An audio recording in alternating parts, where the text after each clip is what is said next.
Hey everyone, it's Charlie from Daily Motor, and today we've got this 2020 Subaru Outback. This is the XT model, meaning it's got the 2.4 liter turbocharged flat 4 motor, and this is the Onyx trim, so it's got this dark gray color, black cladding, as well as some green accents that we'll see when we get inside. So we're going to check out the car here stopped, go for a little test drive, talk about my impressions on the vehicle after driving it around for a week or so, and get on going. So I actually have the car sort of turned the opposite direction here, so hopefully you guys can see details enough with the sun sort of coming from the back, but we'll turn the car around at the end, let you see it from the other way. But I have it facing this direction so that we can see the interior a little better with this bright sunshine. Before we get into the interior, I want to talk about these tires real quick. This is quite possibly the best thing about this Subaru Outback. I love that they've got big, chunky, meaty, thick tires on here. These are 60 aspect ratio tires, and it does wonders for the ride on this vehicle. And they managed to fit cool looking wheels too. So even though these are only 18-inch wheels, there's so much tire on this, and my goodness, does it make the ride smooth. You would think this thing has a luxury suspension with how well it rides. It's quiet, it's comfortable. That is my favorite thing about the Outback right off the bat. Coming into the trunk here, you see some of my other favorite things. Got this nice, big, rugged, durable rubber mat. I'm sure it's an accessory. We'll check out how much it costs, but it's cool. You can get dirty dogs back here, dirty crap, camping gear, it doesn't matter, shoes, what have you. Then you flip it right on up underneath. You got a little storage compartment, but mostly there for your spare tire. Love seeing that. Is this a full spare? I don't think it is. Actually, it is. It's a full-size spare in here. This is a 225/60 R18 Yokohama, just like is on the rest of the vehicle. That is so nice. And you got the tools right here on top to change it. So you could just continue right on your way, not have to drive slow with a donut or anything like that.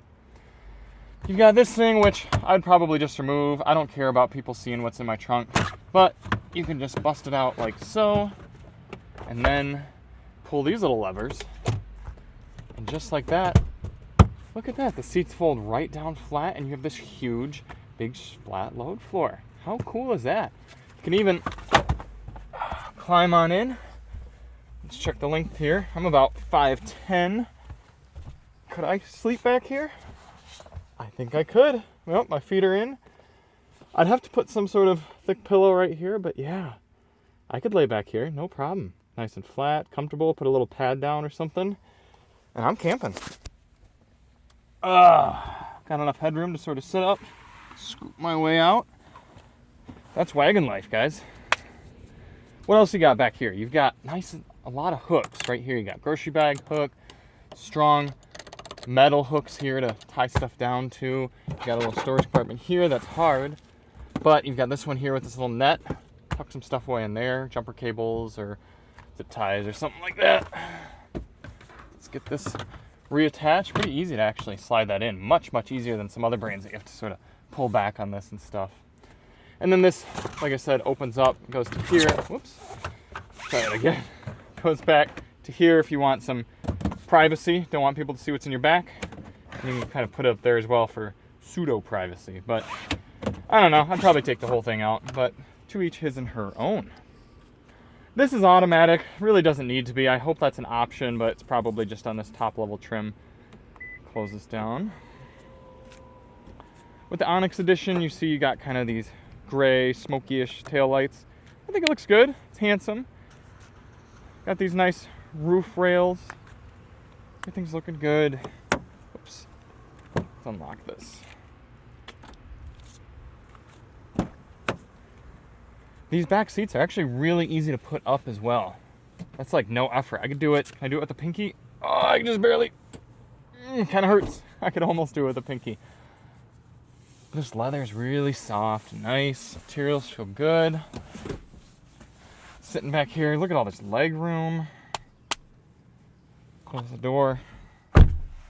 Got 2-stage heated seats back here, as well as two 2.1 amp USB-A ports. Got a little Center armrest with some grippy cup holders in here. Very nice. Very good elbow resting spot. I could sit back here all day, guys. It's super comfortable. Very nicely done in the back seat. Good materials, good lighting. Everything's super solid. Listen to that door handle. Feels very nice. Door slam sound. Very solid. Coming on up here, you can start to see some of the green accents that you get with the Onyx Edition. Kind of a cool color combo. It's different than you see with pretty much any other car, so I kind of like that, even though the rest of it is very gray inside.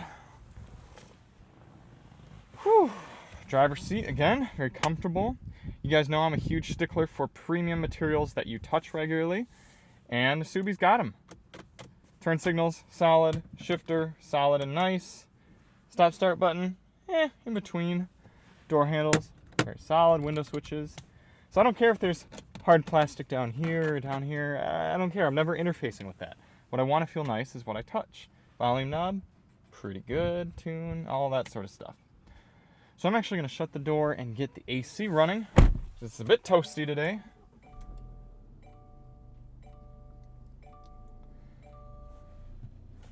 As for other interior elements, you've got this two-stage center console. So you've got sort of this top section that's got a nice grippy, soft, rubberized finish. I like to see that.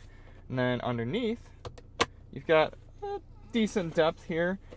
That's hard plastic with this little flimsy carpet insert that goes in there. You got a 12-volt outlet.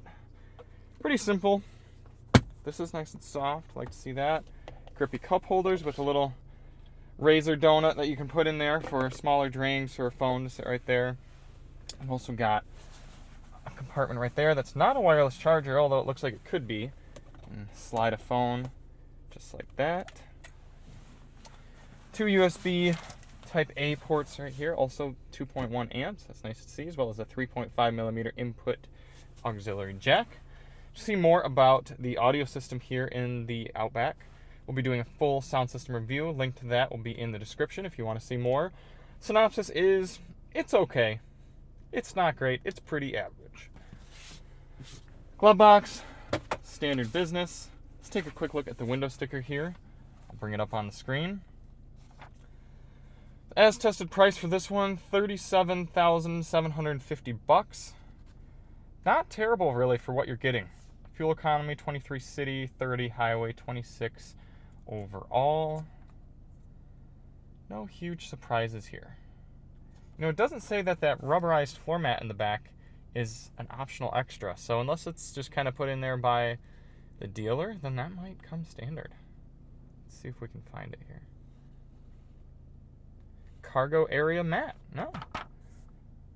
Looks like that might be standard. So that's pretty cool to see that coming with this model.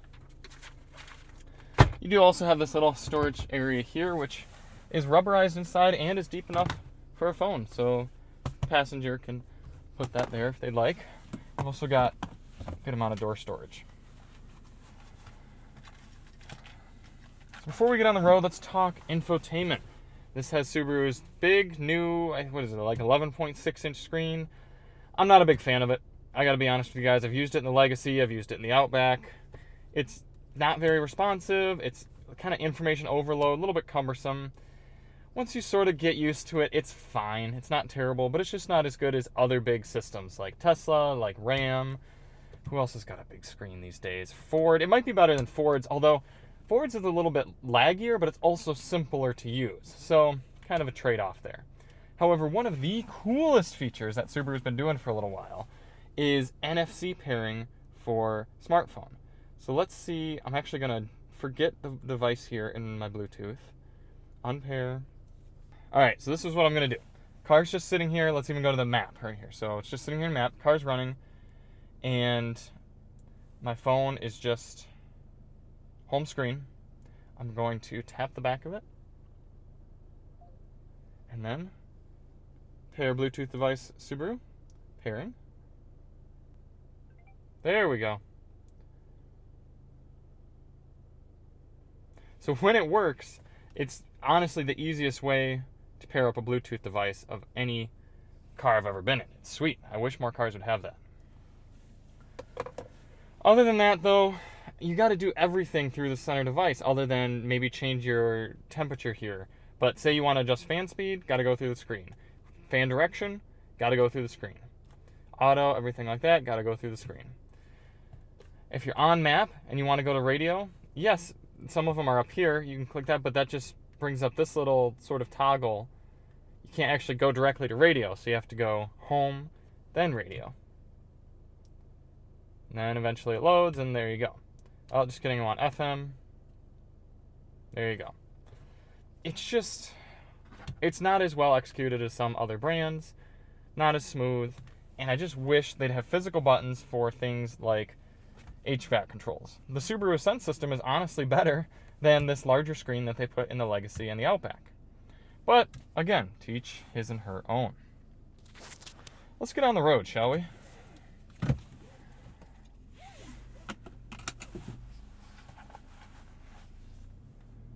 So the Outback has this weird blend for me. It's got some really great things about it and then some really loathsome things. And it all kind of nets out in the middle of a car that I can't 100% decide on if I'd recommend it or not.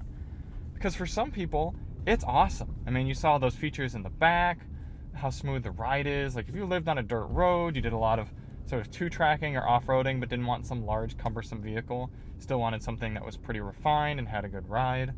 Oh man, this car is just about perfect. The only problem is the transmission is just not calibrated well at all. And then there's that infotainment system. A lot of cars I review are just kind of like, meh. They've got good things about them, bad things about them, but nothing super extreme in either direction, so it's fine. This car is the opposite. It's like it has really good things about it and then really bad things. So you saw right there, I was trying to get out quickly. That was me flooring it. And you see how long it kind of took to get up and get going? So we're going to talk a lot about the transmission here. And I'm going to try to show you all exactly what I mean and in the different situations that it can be frustrating. The steering's good. It's well weighted. It's not too heavy, not too light. I like the feel of the steering wheel. Look at that guy not going on green. Just started moving.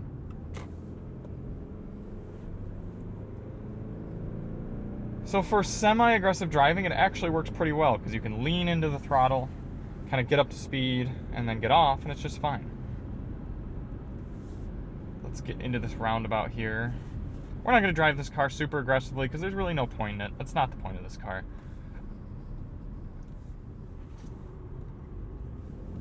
Steering is not half bad though, especially for this class of vehicle.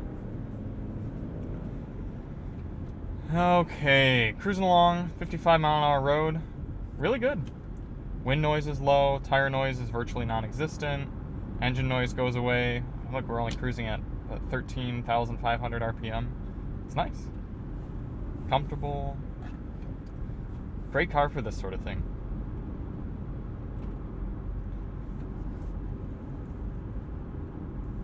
I would go as far as to say don't bother with the 2.4 liter turbocharged motor. Just get the 2.5 liter standard motor. It's going to feel doggish, it's going to feel kind of slow, but it's not going to have as many of the awkward surges when the turbocharger kind of kicks in along with the CVT transmission, continuously variable transmission. And you're going to get better fuel economy. I said the same thing about the Legacy, so I maintain on that front. But oh my gosh, look at this ride. I'm just going to be quiet for a second.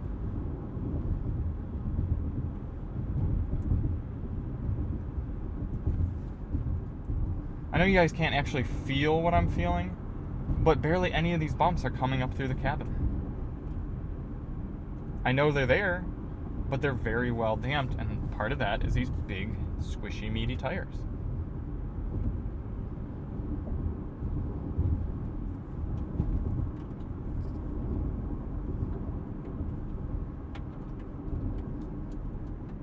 This road, again, if you watch these videos regularly, usually this road is really rough and you're feeling it a lot, but not here in the Outback.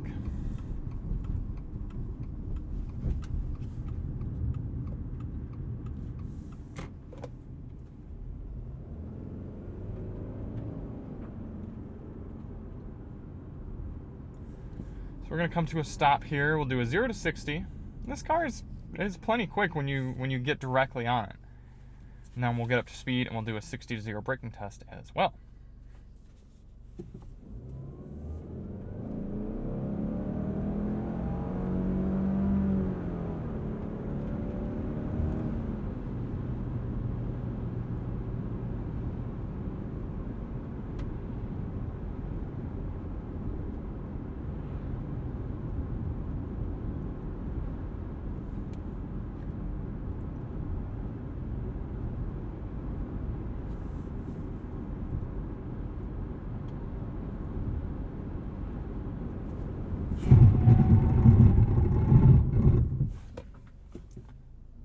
Very controlled on the brakes, very smooth, adequate distance for a car this size.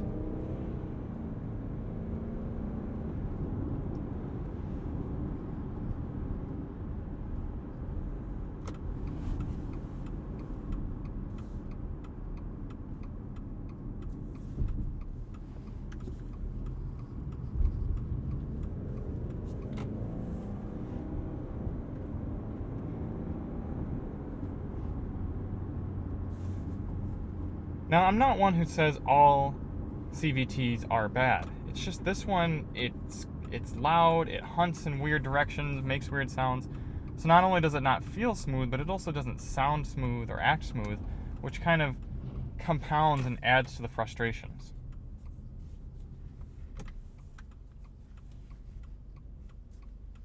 So what I'm going to do at this stoplight here, I'm going to turn left onto the highway, and I'm going to try to take off as though we saw somebody coming and I needed to pull out quickly and get going, and we'll see how the car reacts. So I'm kind of pulling forward here. I'm seeing what's going on. Oh, car's coming. That was pretty good. I floored it. It did take a second, but then it got up and got going. That was much better than when I floored it to get going at earlier in the video. But sort of that inconsistency is what worries me, is when you get going onto a road, do you know exactly how the car is going to react? And with the Subaru, the answer is kind of no. It does different things in different situations.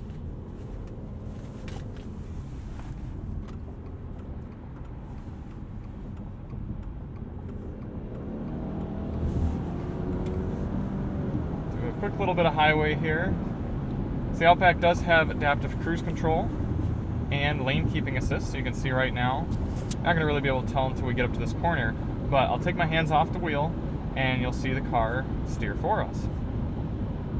And also, if I come up on a car, it'll automatically slow down and adapt to their speed. Let's get over into this lane here. And just like that, the car is steering for us. The downside is, whenever you're following someone, that little green light comes up on the dash, which is kind of nice sometimes, but then almost more annoyingly, it beeps. Listen. So that beep told me that I was crossing a lane, even though I had my signal on. And if I get back behind this person and set my cruise, beeps. If I get out from behind him again, beep. Not a huge deal when you're by yourself, but say you had a passenger in the car and they don't know what's going on. Every time you get behind somebody, beep. And Subaru's been all about safety lately, but I don't know if that's taking it a little bit too far. And to their credit, I haven't really dug into the plethora of menus that's available here on the Outback to see if I can turn that off. I do know that a lot of the active driving safety features are able to be turned off, but I don't want to turn off the entire safety feature. I just kind of want to get rid of that audible chirp, and that might be disableable. So the Outback is tough for me because I do really like the car. I think it's super well priced. I think it's really what a lot of cars need to be like. They need to be a little bit more rugged like this, and maybe I'm just a little biased because I live in Michigan where the roads aren't great, and I like to go off-roading here and there, light off-roading, and live a bit of an active lifestyle, and I think the Outback is really good for that, but my gosh, this transmission just kills it for me, and this infotainment screen doesn't help. But I don't know if you could hear all that with the transmission. I was not going back and forth aggressively with my foot. I was kind of just leaning in on it, getting up to speed here, a route that I do regularly. And the transmission's hunting all over the place, making these weird jerky sounds and motions. I don't know how the engineers at Subaru can sit in this car, drive it, sign off on it, and decide that this is the best thing they've got. There are other brands who can do CVTs much better. Hello Hyundai with their chain-driven continuously variable transmission. So as much as there is to like about the Outback, I think that ruins it for me. I think the driving experience is ruined by that transmission. And there are enough other options out there that I'd probably go with one of those. And it's a shame, because other than that, Subaru's got a really good product here. But the best thing about that is just go drive one. If you're interested in it, head to a dealer. They're all over the place. Try one out. And if you don't mind it, you don't mind it. That's great. I'd rather you just get behind and say, oh no, I like the way it drives. It's smooth, I think it's easy, effortless. Perfect. Then you got a great car in your hands for a good price, and you'll be happy. But not the story for me.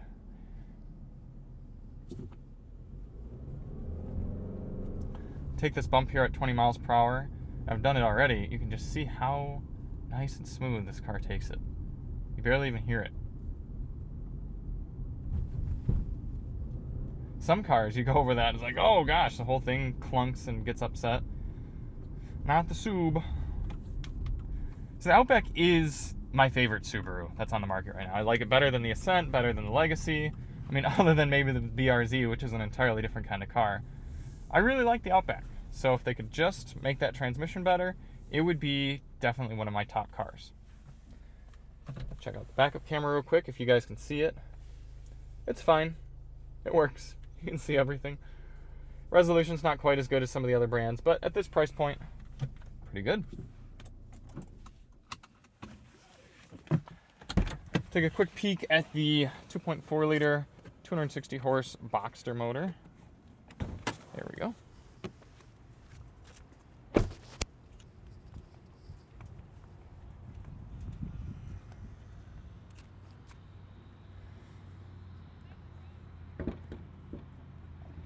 There we are. Well, you can see it in there, sitting nice and low. You got your oil filter right here, which is awesome. Super easy to get to. Just kind of drain out, take the old one off and the new one on.